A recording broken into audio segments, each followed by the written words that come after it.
1847.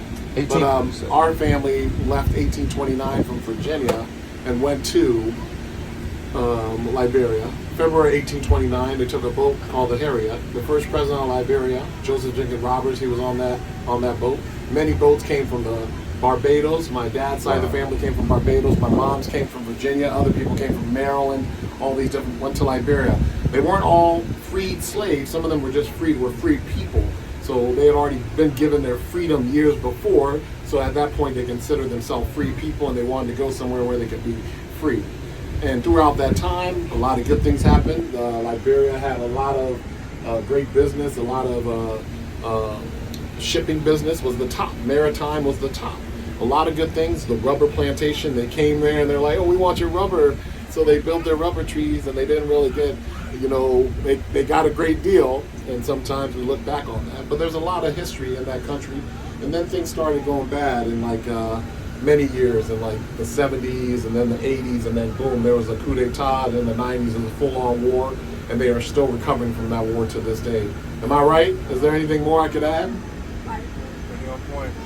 Yeah, that's pretty much. And Firestone. I mean, it's they're still trying now.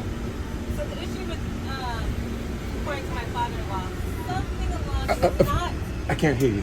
I'm not going to be 100% accurate, but Marcus Garvey was planning. We can't.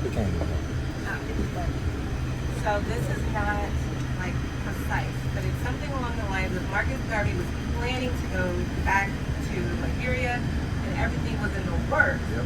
But America got into the head of the then president because they needed to be there because they needed access to the rubber. Yes. And the deal that they got on the rubber was horrible. It was 1 cent an acre, something for 100 years.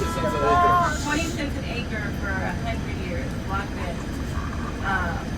So that's why, basically they kind of squashed the relationship with Garvey moving back. They wanted it, they needed the land for themselves because Liberia had the climate, right? Something happened where they couldn't get to Brazil, right? So go all the way across the line, and Liberia has a very similar climate to Brazil. So that was who their next target was. Wow. The U.S. government actually told the Liberian president that Marcus Garvey was coming to take over Liberia. So Edwin Marcus. So that's why Marcus Garvey didn't end up going to Liberia. And Firestone instead planted the flag. They sabotaged the relationship. Wow, that is unbelievable. There's a lot more to it. I can imagine, of course. Oh my God. Boy, thank y'all for being here.